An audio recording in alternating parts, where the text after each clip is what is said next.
I think we were watching about this numerical, right, which is based on separation. The example is based on wept preparation. In last lecture, we have already solved the first part of this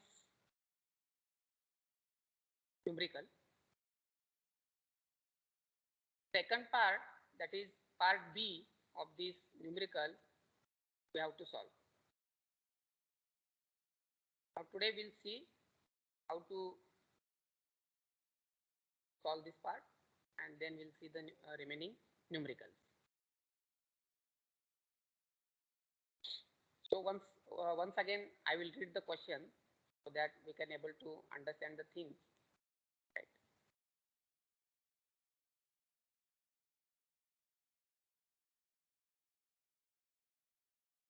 So what is the example? A loom is fitted with a unifill winder that produces a pearl whose diameter is 28 millimeter when full and 13 millimeter when empty. The warp width in the reel is 2.3 meter and the loom speed is 160 picks per minute. And in first part, they asked to determine the spindle speed of the unifill unit so that the yarn winding rate exceeds the consumption of weft on the loom by 15%. That we have already solved, right? And we have got the answer. I think spindle speed is 6,573 revolutions per minute. 6,573 revolutions per minute. Revolutions per minute. And in the second part, they ask how many conventional pearl winding spindles winding for 120 looms would be replaced by unifill winding if average loom and purling spindle efficiency are 88% and 85% respectively, with the purl spindle speed of 9,500 RPM. तो simple है, यहाँ पे उन्होंने क्या बताया है कि UNIFIL loom winder है करके बताया, जो क्या करेगा ऑटोमेटिकली वेब प्रिपेयर करेगा और उस वेब को वो ऑटोमेटिकली लूम पे ट्रांसफर करेगा, बीच में कोई हैंडलिंग है नहीं, वहाँ पे मटेरियल हैंडलिंग है नहीं. अब आपको लूम को वेब प्रोवाइड करना है, इसका मतलब क्या है? You should know the web demand. How much web is required at loom? That you should know. और जितना वेब डिमांड है उतना ही पीछे बनाएंगे हम तो प्रॉब्लम जाता है. Whatever is the web demand, if you are able to produce the same quantity at back process, so then practically it won't work. Because most of the time what may happen, in back process there might be some issues such as breakdowns or power failure or absentee of the operators or raw material shortage, कुछ भी हो सकता है, right? So in that case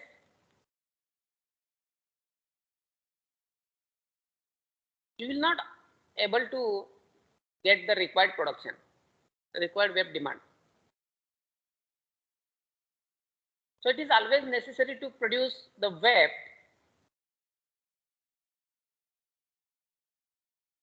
with some extra quantity. So here in this example, they have given that extra quantity. You should have a web which is 15% excess of your demand. जो भी आपका demand है उसके 15% access चाहिए आपका web. तो इसीलिए हम पीछे क्या करते हैं, यूनिफिल पे जो प्रोडक्शन हम रखने वाले यूनिफिल पे, यूनिफिल बाइंडर पे जो हम प्रोडक्शन रखने वाले हैं वो 15% एक्सेस रखने वाले हैं then the weft demand at loom. Right, अब ये सेकंड पार्ट में पूछा क्या है, ये थोड़ा सा मैंने आपको बैकग्राउंड बताया जो फर्स्ट पार्ट से रिलेटेड था और सेकंड पार्ट में लगने वाला है। हाउ मेनी कन्वेंशनल पर्न winding spindles winding for 120 looms would be replaced by UNIFIL winding.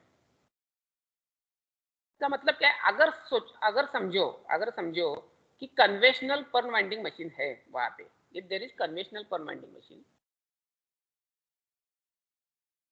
तो उसको कंसीडर करके हम 120 लूम को मटेरियल प्रोवाइड कर रहे हैं। We are providing the weft for 120 looms.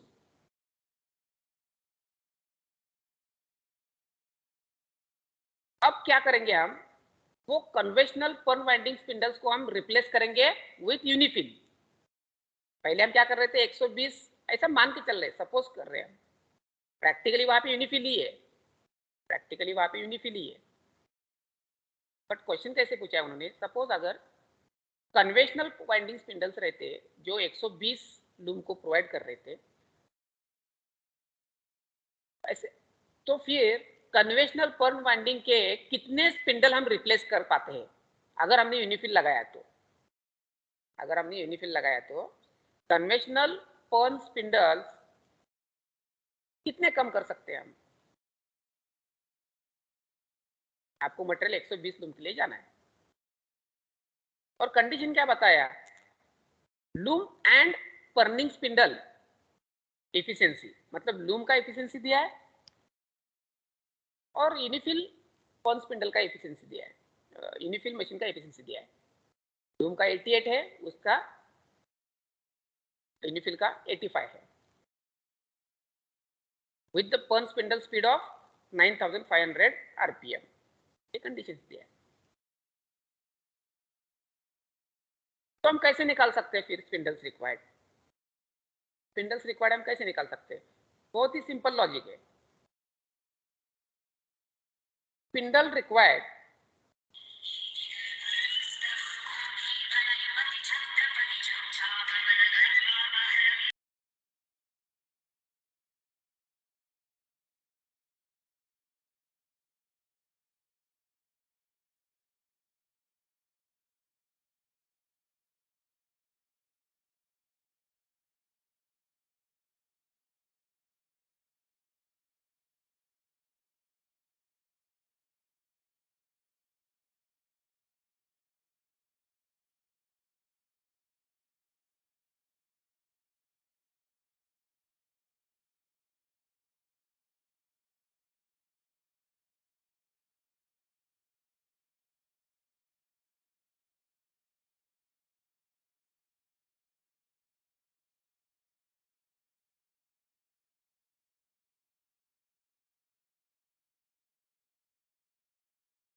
Just hold, just hold.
Sorry for interruption.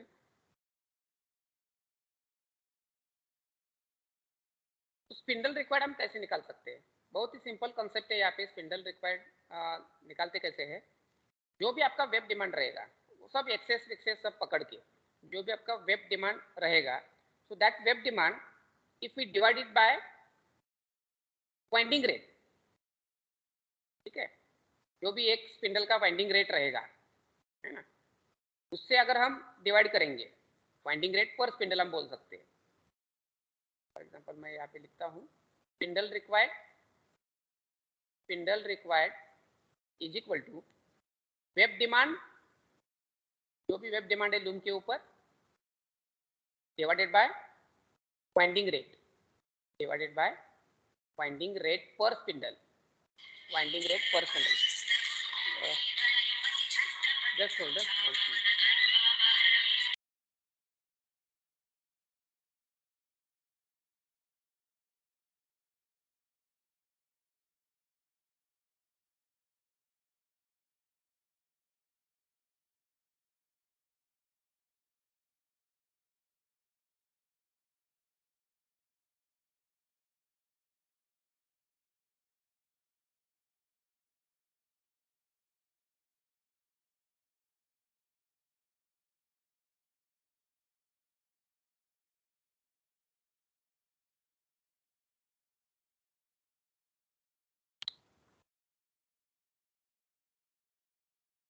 Okay. So by using this formula, we can able to find out the spindles required. Right? Spindles required is equal to web demand divided by winding rate per spindle.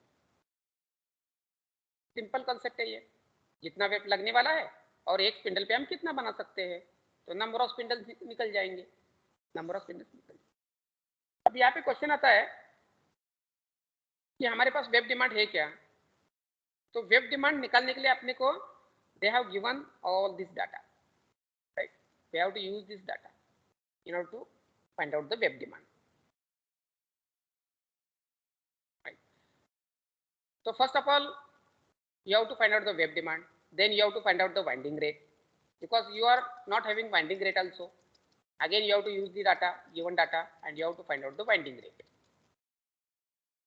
So first of all we'll find the web demand. अब web demand हम कैसे find out कर सकते हैं, इसके पहले वाले part में हमने वेब डिमांड फाइंड आउट किया था, कैसे किया था बताओ मुझे, पहले वाले पार्ट में वेब डिमांड हमने फाइंड आउट किया था।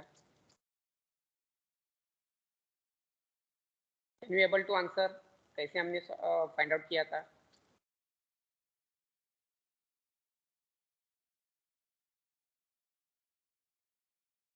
कितना वेब लगने वाला है, कैसे फाइंड आउट करेंगे हम?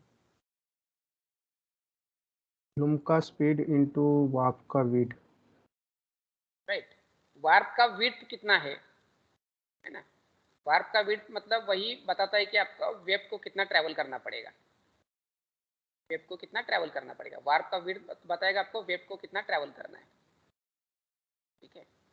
तो warp width into loom speed, हर एक मिनट में कितने पिक्स जा रहे हैं ये जानना जरूरी है, एक पिक में सॉरी एक मिनट में कितने पिक्स जा रहे हैं ये जानना जरूरी है, इसलिए उस फॉर्मूला में क्या आता है, warp width into loom speed.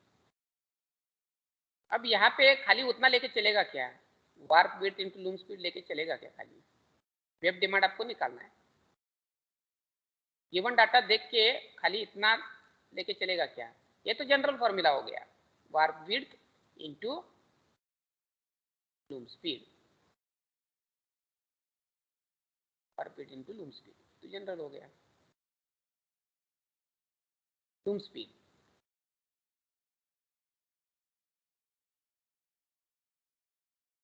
देखो यहाँ पे क्वेश्चन क्या पूछा है, क्वेश्चन को किस तरह से पढ़ो आपको समझ में आता है, क्वेश्चन को पढ़ोगे नहीं तो समझ नहीं आएगा।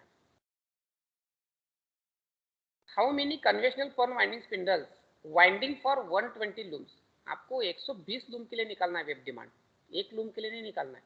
अगर ये खाली warp width into loom speed करोगे तो एक लूम का हो गया वो, that weft demand is for only one loom, but we are having 120 looms, so you should take number of looms, you should take number of looms here, in formula you have to modify this 120 looms,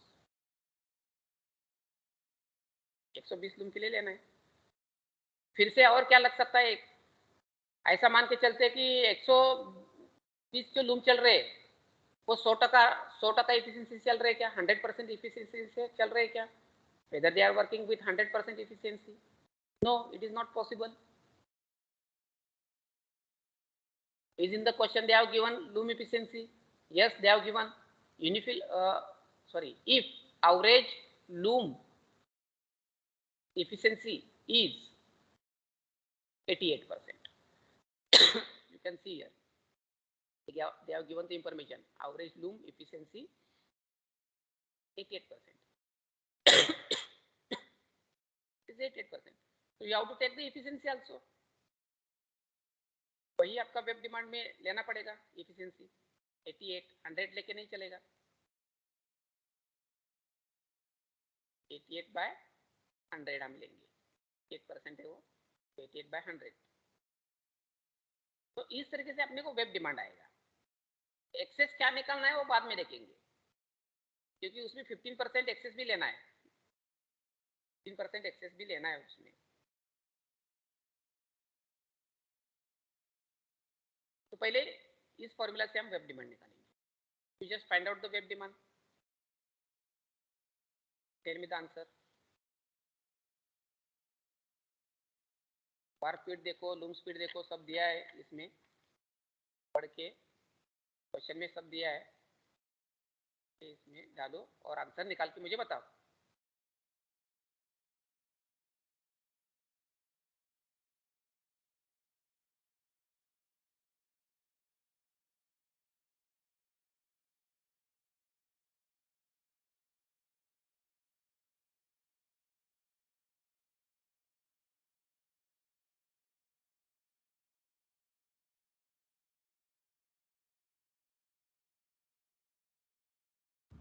$38,860.8.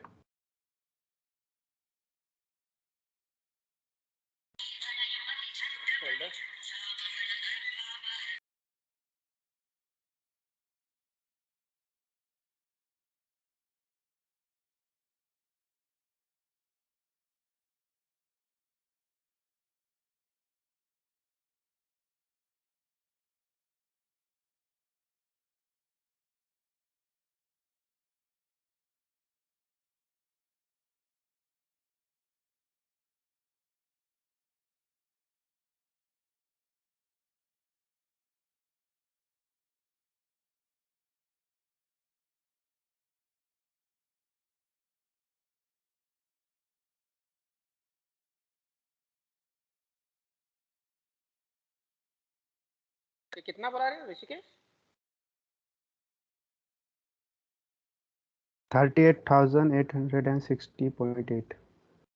38,860 meters per minute ना? Yes. Sorry meters per minute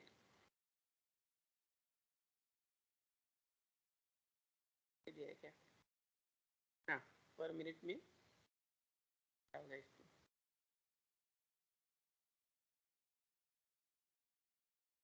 क्या आ रहा है?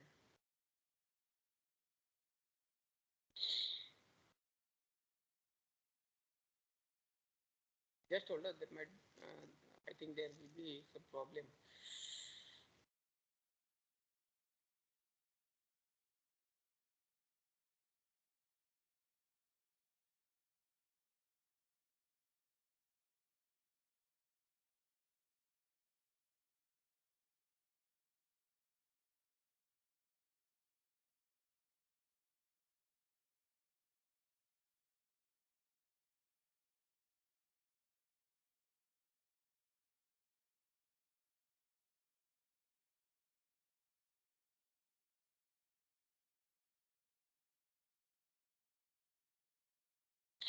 Okay.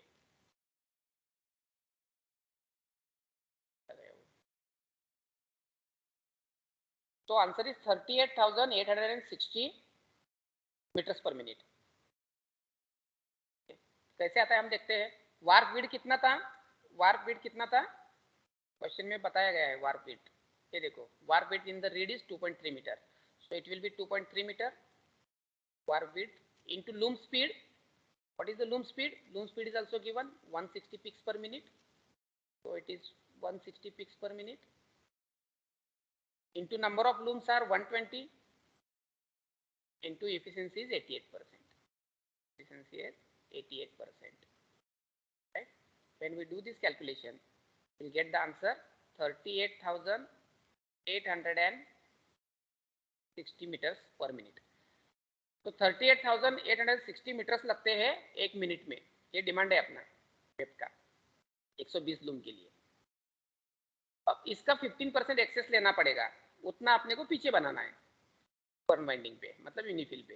उतना अपने को पीछे बनाना है. सो 15% excess of it. So how much that quantity? Web demand is equal to 15% of excess web. Web demand is equal to 38,860 plus 15% excess. 15% of what? 15%. 15 by 100, that is 15% of what? Of 38,860. 38,860. So when you do this, you will get the web demand by considering 15% extra. How much is the answer?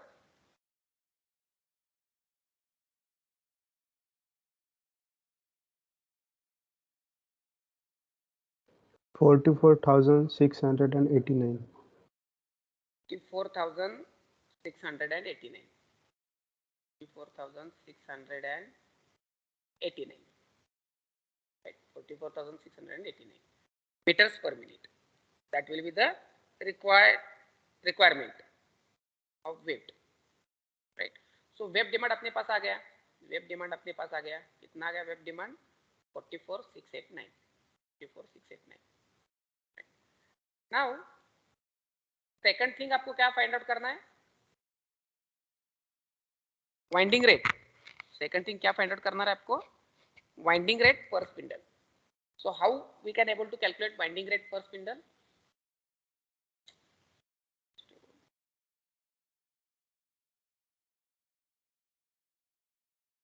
Winding rate per spindle. How can able to find out? Winding rate means what? Speed, surface speed of the spindle. क्योंकि spindle के ऊपर bobbin रहेगा. Spindle जिस speed से जाएगा उसी speed से bobbin जाएगा. So when you, if you calculate pi d m of the spindle, definitely you can able to find out the winding rate. So pi d m तो ले लिया हमने, बट ये पूरा 100% चलता है क्या? नहीं. इफिशिएंसी कितना है? तो इसको हम फॉर्मूला को थोड़ा मॉडिफाई करेंगे, इनटू इफिशिएंसी ले लेंगे, इनटू इफिशिएंसी परसेंटेज ले लेंगे. ठीक है. Pi D M into efficiency. So we can able to calculate this pi dm. So pi diameter is given. Yes, it has been given. A loom is fitted with a winder that produces a pern whose dia is 28 mm when full and 13 mm when empty. अब यहाँ पे problem क्या है कि दो diameter दिया है. जब बॉबिन बेयर रहता है तब कितना डायमीटर है और फुल होता है तब कितना डायमीटर है. तो जब भी हम ये स्पिंडल वाइंडिंग रेट निकालते हैं, अगर ऐसा प्रॉब्लम आता है तो आपको एवरेज डायमीटर लेना पड़ेगा. You have to find out the average diameter. तो we will find out the average diameter. So 28 plus 13 by 2, 28 plus 13 by 2, वो आ जाएगा आपका एवरेज डायमीटर कितना आएगा? 20.5 आएगा मिलीमीटर. 20.5 मिलीमीटर आएगा आपका ये डायमीटर. तो इसको हम ले लेते हैं अब यहाँ पे 20.5 डायमीटर है मिलीमीटर. अब ये मिलीमीटर है, बाकी सब क्वांटिटी हम मीटर्स में ले रहे हैं, तो इसलिए इसको मीटर में कन्वर्ट करते हैं. So I will divide it by, कितना लेना पड़ेगा मीटर में करना है तो 1000. सो 20.5 बाय 1000 बाय डी हो गया. अब यन कितना दिया है यहाँ पे देखो, यन दिया है 9500 आरपीएम. 9500 RPM into efficiency. क्या होता है इसको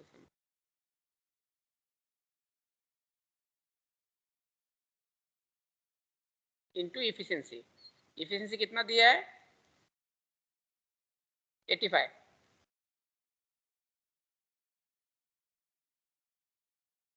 85 by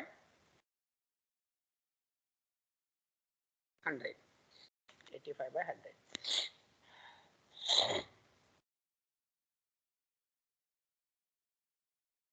When you do this calculation, you will get the answer. Calculate it and tell me the answer of winding rate.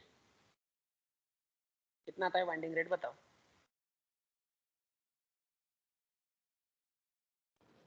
520 meters per minute. 520 ना? So 520 meters per minute. So winding rate is 520 meters per minute. Right? Now we can able to calculate the spindles required. So what is the formula spindle required? What is the formula for spindle required? Wave demand divided by winding rate. Divided by winding rate per spindle. So wave demand is 44,689 meters per minute is demand, and winding rate is 520 meters.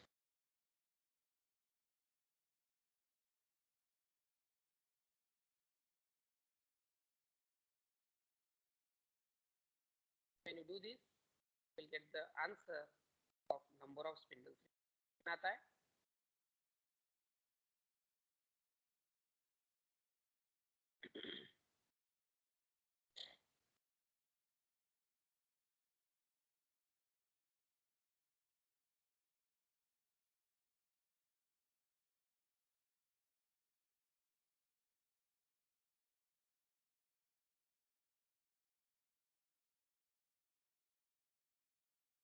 $85.94.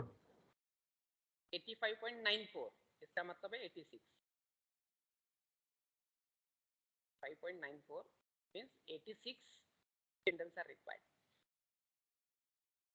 86 spindles are required. Okay. So in this way you have to solve this second part example.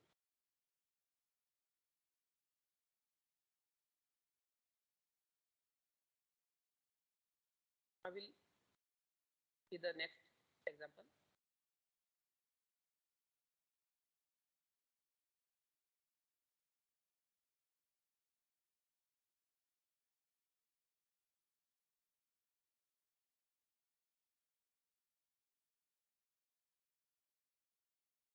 Okay, so write down this example.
लिखा सबने?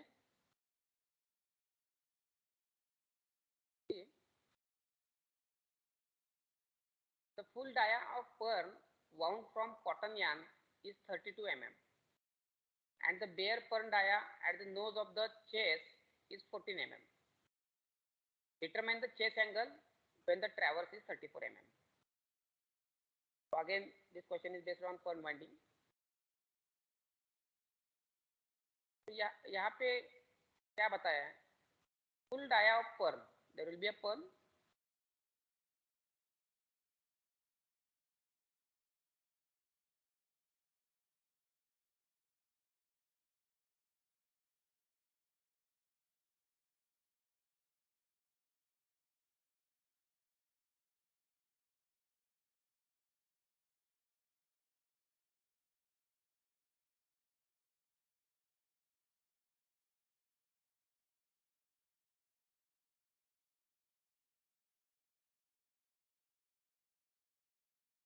मान के चलो ये पर्ण है करके,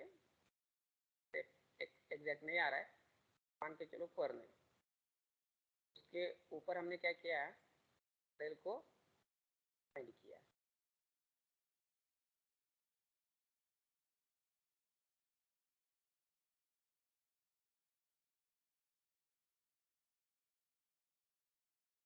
material को हमने वाइंड किया, ऐसा मान के चलो पर्ण है, वैसे दिख नहीं रहा है पर्ण जैसा, आपको पता है कि पर्ण कैसे होता है। सो ये बेयर बॉबिन है और उसके ऊपर हमने क्या किया है, मटेरियल वाइंड किया है, right. Now what they have given here, the full dia of pirn bound from cotton yarn is 32 mm। तो फुल डाया, तो यहाँ से लेके यहाँ तक, तो इट हैज बीन गिवन, मान के चलते हम ऐसा इसको मार्क करते, तो it is given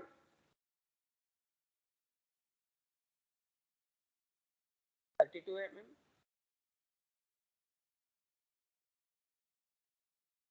right, and the bare pern dia at the nose of the chase is 14 mm. So this is nose, this is nose of the pern, right, at the chase, this is the chase, यहाँ से start होता है chess.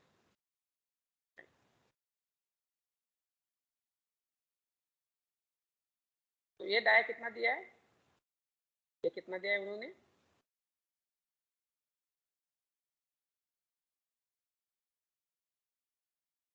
14 mm, 14 mm, right। Now determine the chase angle when the traverse is 34 mm। अगर traverse 34 mm है तो chess angle निकालो, ऐसा बोला है। अब ट्रैवर्स का मतलब क्या होता है, अगर आपने पर्न वाइंडिंग को देखा है या समझा है थ्योरेटिकली, तो यहाँ से हम पर्न वाइंड करना चालू कर देते हैं बेस से, राइट, और फिर आगे आगे वाइंड करते जाते हैं। कुछ पार्ट पहले वाइंड करते हैं, कुछ पार्ट मतलब क्या, जहाँ तक वो ट्रैवर्स जाता है वहाँ तक, तो उसको एक्चुअली ट्रैवर्स लेंथ बोलते हैं। सपोज यहाँ से स्टार्ट हुआ, यहाँ पे खत्म हुआ पहला ट्रैवर्स, मान के चलो कि ये ट्रैवर्स है C1, यहाँ से स्टार्ट होगा, आगे जाएगा, यहाँ तक आएगा, so this will be C2,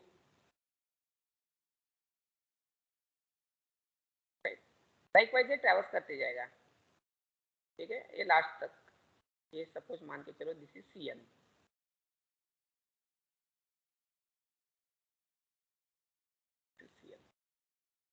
तो उन्होंने क्या पूछा है, determine the chase angle when the traverse is 34 mm। मतलब ये ट्रैवर्स कितने का है, हर एक traverse C1, C2, C3 up to CN, सब ट्रैवर्स 34 mm के हैं।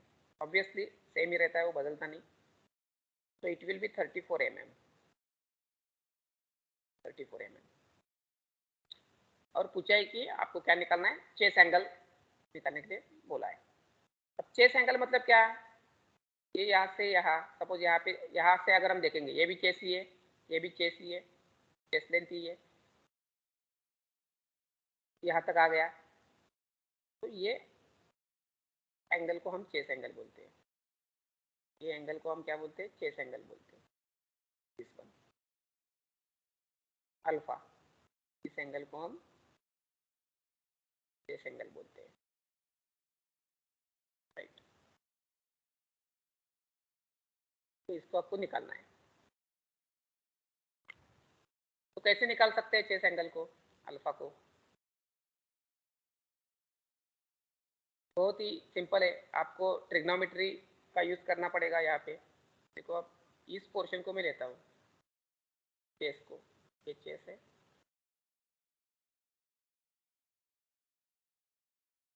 और फिर यहाँ से मैं एक ऐसा लाइन मार्क करता हूँ एग्जैक्ट इसके उसके ऊपर। तो ये बन गया ट्रायंगल, तो ये बन गया ट्रायंगल, राइट एंगल ट्रायंगल बन गया। ठीक है, ये निकालना है आपको अल्फा, ये निकालना है। तो टैन अल्फा हम निकाल सकते हैं यहाँ पे, हम टैन अल्फा निकाल सकते हैं। टैन थीटा निकालना है आपको, यहाँ पे अल्फा लिया तो इसलिए मैं अल्फा यूज कर रहा हूँ। टैन अल्फा हम निकाल सकते हैं यहाँ पे। कैसे निकालेंगे? सपोज ये साइड ए है, ये है बी है, और ये है सी है, टर्न उसका सी है। कैसे निकाल सकते हैं? हाँ, B by A.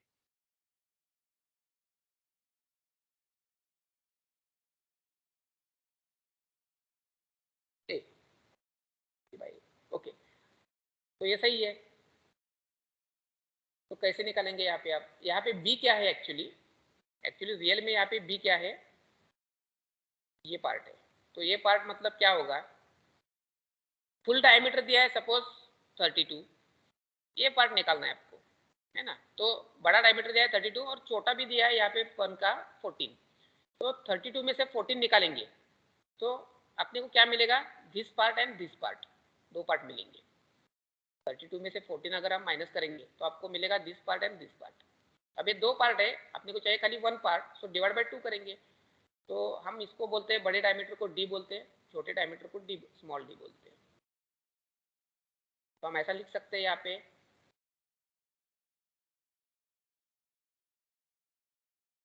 D minus D by 2,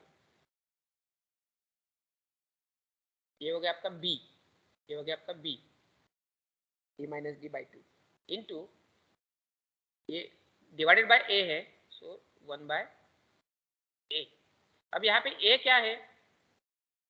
यहाँ पे 1 बाय ए लिखना पड़ेगा, बट यहाँ पे ए क्या है? ये मतलब क्या है? ये ट्रैवर्स है, ये ये मतलब क्या है? ये ट्रैवर्स है, ट्रैवर्स लेंथ है। So we can write here CN, that is the traverse length. तो आपको बी मिल गया, ए मिल गया, टैन अल्फा निकाल सकते हैं। Alpha is equal to what? Alpha is equal to tan inverse of angle, आप चेस एंगल निकाल सकते हैं, tan inverse of D minus D by 2 into 1 by CN। जब इस इक्वेशन को सॉल्व करोगे so you will get the answer of alpha, that is chase angle. ये solve करो और बताओ मुझे, सब आपके पास है, अभी डी है CN भी है।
कितना था answer?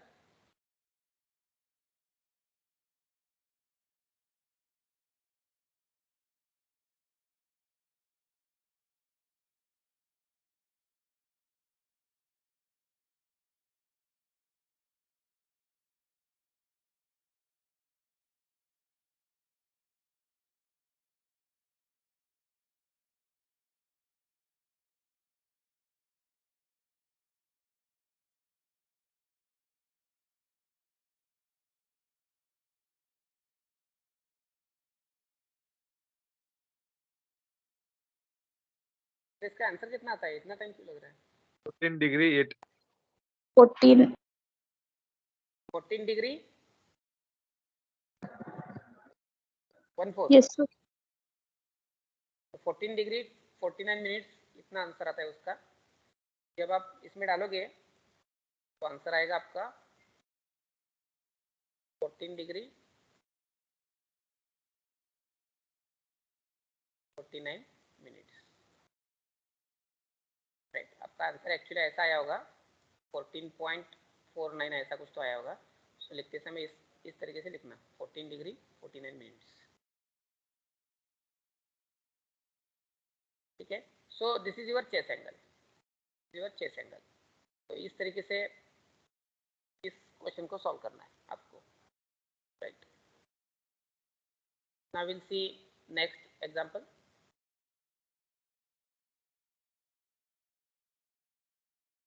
Here it has been given the answer. So tan alpha is equal to 0.2646. So angle alpha is equal to 14.49.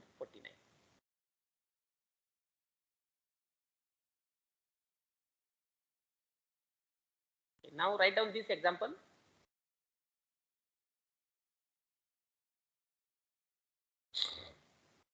Write down this example.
Okay, I hope you have written this example. So what is the example given here? On a shuttleless loom, weaving a cloth having a reed width of 225 centimeter, the webbed projectile travels a total distance of 245 centimeter at an average velocity of 27 meters per second. If the period during which it is in motion occupies 0.4 of the loom cycle, calculate A, the maximum loom speed in peaks per minute, and B, the rate of webbed insertion in meters per minute if the overall running efficiency of the loom is 90%. तो यहाँ पे उन्होंने पूछा है कि loom speed क्या रहेगा, shuttleless loom है, लूम स्पीड क्या रहेगा इन पिक्स पर मिनट, और दूसरा क्वेश्चन पूछा है कि वेब इंसर्शन रेट क्या रहेगा मीटर्स पर मिनट। सबसे पहले हम पार्ट ए को देखते हैं, फिर पार्ट बी के बारे में सोचेंगे। So what they ask to calculate loom speed. Loom speed किस में चाहिए, पिक्स पर मिनट में, राइट। अब यहाँ पे देखो क्या है, क्या दिया है, on a shuttleless loom weaving a cloth having A read width of 225 centimetre. जो प्रोजेक्टाइल मशीन है, राइट, क्योंकि यहाँ पे उन्होंने प्रोजेक्टाइल मशीन के बारे में बताया, क्योंकि वेब्ड प्रोजेक्टाइल ट्रैवल्स का मतलब क्या है, प्रोजेक्टाइल मशीन है, राइट। वैसे तो शटललेस मतलब अलग अलग टाइप के रहते हैं, आप लोगों को पता है, इसमें से प्रोजेक्टाइल टाइप लूम है। तो यहाँ पे रीड विड्थ उन्होंने बताया कि 225 सेंटीमीटर रीड विड्थ है, right. And web projectile travels at a total distance of 245 centimetre. मतलब वेब स्टार्ट होगा प्रोजेक्टाइल के साथ, क्योंकि प्रोजेक्टाइल में ही वेब रहता है, मतलब प्रोजेक्टाइल वेब लेके आता है, प्रोजेक्टाइल में वेब नहीं रहता, प्रोजेक्टाइल वेब लेके आता है। तो ये प्रोजेक्टाइल ट्रैवल करेगा across the width of the loom, right, across the width of the loom. तो ये ट्रैवल करेगा कितना, टोटल ट्रैवल करेगा ये 245 सेंटीमीटर, टोटल ट्रैवल करेगा 245 सेंटीमीटर। मतलब ये खुद के साथ वेब लेके आ रहा है, मतलब वेब कितना लेके आ रहा है वो 245 सेंटीमीटर। बाकी चीजें हम इसमें देख नहीं रहे क्योंकि वो क्वेश्चन में दिया नहीं है, राइट। वेब वेस्ट वगैरह जो भी कटिंग में जाता है वो हम नहीं देख रहे यहाँ पे। It depends again what type of selvage is there, tuck in salvage वगैरह। तो 245 सेंटीमीटर वेब यहाँ पे हम लेके आ रहे हैं, 245 सेंटीमीटर वेब हम यहाँ पे लेके आ रहे हैं, ठीक है। At an average velocity of 27 meters per minute, sorry meters per second. ये जो प्रोजेक्टाइल ट्रैवल हो रहा है इसका वेलोसिटी कितना है, इसका वेलोसिटी कितना है 27 मीटर पर सेकंड, 27 मीटर पर second. If the period during which it is in motion occupies 0.4 of the loom cycle, if the period during which it is in motion, मतलब जिस टाइम के लिए ये मोशन में है, ऑब्वियसली पिकिंग के टाइम में वो मोशन में रहेगा, क्योंकि पिकिंग के टाइम में ही वेब क्या करते हैं, हम इंसर्ट करते हैं। तो प्रोजेक्टाइल के थ्रू हम वेब को इंसर्ट कर रहे हैं। तो ये मोशन जो बन रहा है इसका, ये कितना बन रहा है 0.4 of the loom cycle, 0.4 of the loom cycle. अब एक लूम साइकिल मतलब क्या क्या होता है, एक लूम साइकिल मतलब क्या क्या होता है, हम बात करेंगे one loom cycle. One loom cycle में क्या क्या हो सकता है, शेडिंग होता है, फिर क्या होगा, उसके बाद में पिकिंग होगा, फिर उसके बाद में बीटिंग होगा, राइट।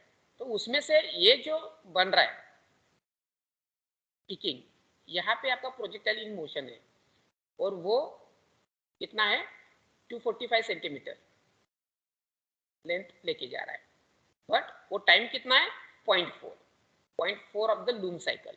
मतलब ये पूरा मिला के कितना होता है, एक लूम साइकिल होता है, उसका ये 0.4 है, उसका ये क्या है 0.4 ऑफ द लूम साइकिल।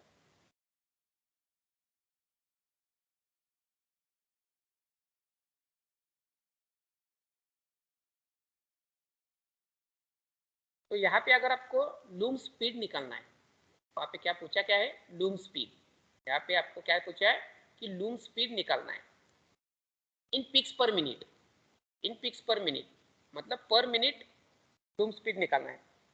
तो आप क्या कर सकते हो, यहाँ पे लूम स्पीड निकालना है तो यहाँ पे आपको निकालना पड़ेगा साइकिल पर मिनट, क्योंकि एक लूम साइकिल मतलब शेडिंग पिकिंग बीटिंग होता है, एक लूम साइकिल मतलब शेडिंग पिकिंग बीटिंग होता है, राइट।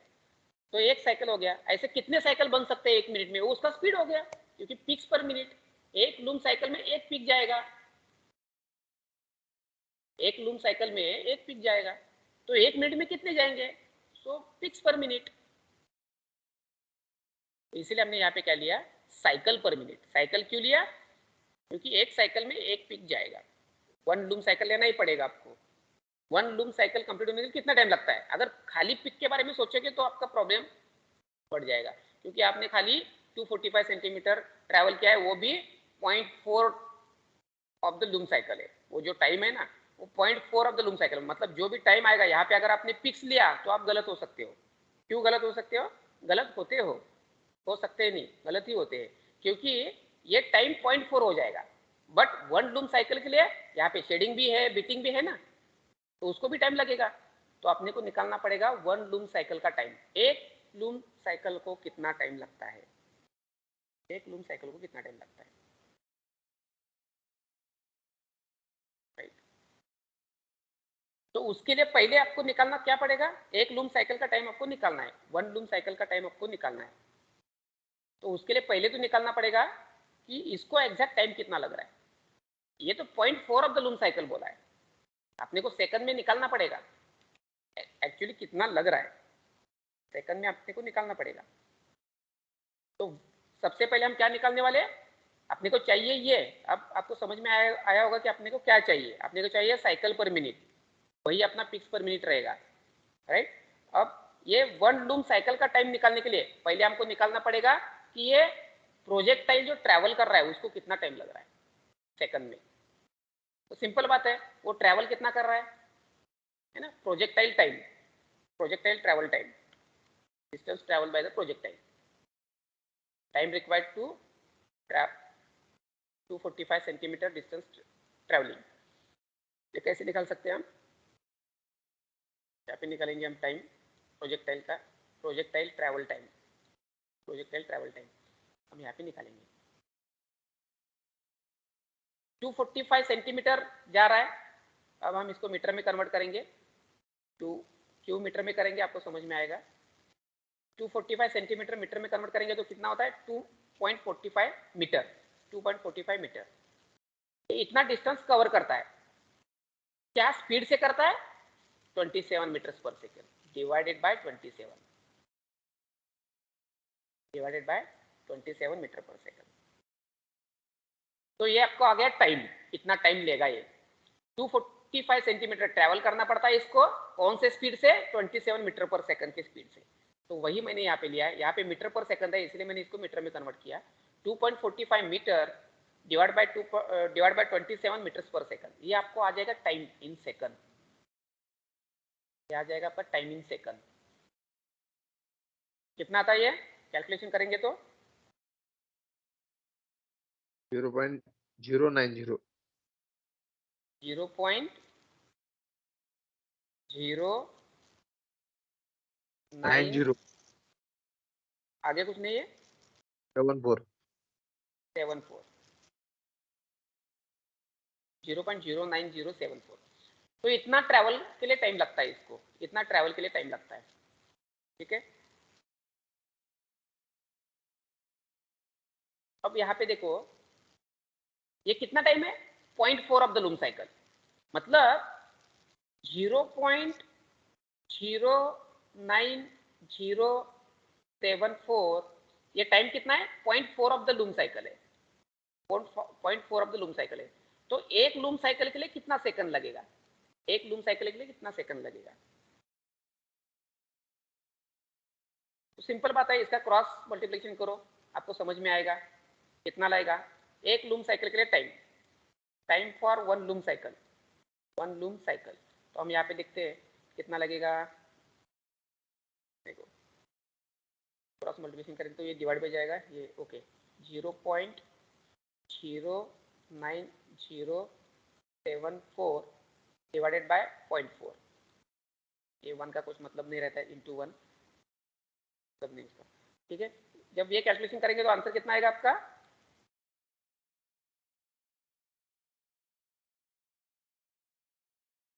जल्दी बताओ। 0.2268 0.22 सेकंड। तो एक लूम साइकिल को इतना टाइम लगता है, एक लूम साइकिल को इतना टाइम लगता है। अपने को क्या चाहिए? साइकिल पर मिनट, साइकिल पर मिनट अपने को चाहिए। तो तो पर मिनट कितना लगेगा, तो देखो, तो ये तो एक लूम साइकिल है, तो पर मिनट निकालना है तो 60 मिनट डिवाइडेड बाय एक लूम साइकिल को कितना टाइम लग रहा है, 0.2268 0.2268।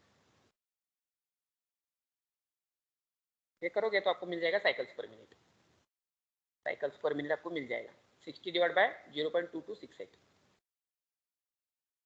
कितना आता है वो, how much it is, 265 pics per minute. 265 Yes, sir. 265 pics per minute आता है आंसर उसका। पिक्स क्यों ले रहे हैं हम, क्योंकि एक लूम साइकिल को हम मान के चल रहे हैं एक पिक जाता है और जाता भी है, एक लूम साइकिल में एक पिक जाता है, सो पिक्स पर मिनट हम सीधा सीधा यहाँ पे ले लेंगे, ठीक है। 265 pics per minute, 265 pics per minute, ये उसका आंसर है, ठीक है। सो इस तरीके से पहला पार्ट आपको सॉल्व करना है, राइट। और सेकंड पार्ट हम नेक्स्ट लेक्चर में देख लेंगे, ठीक है। Just hold, I will take attendance.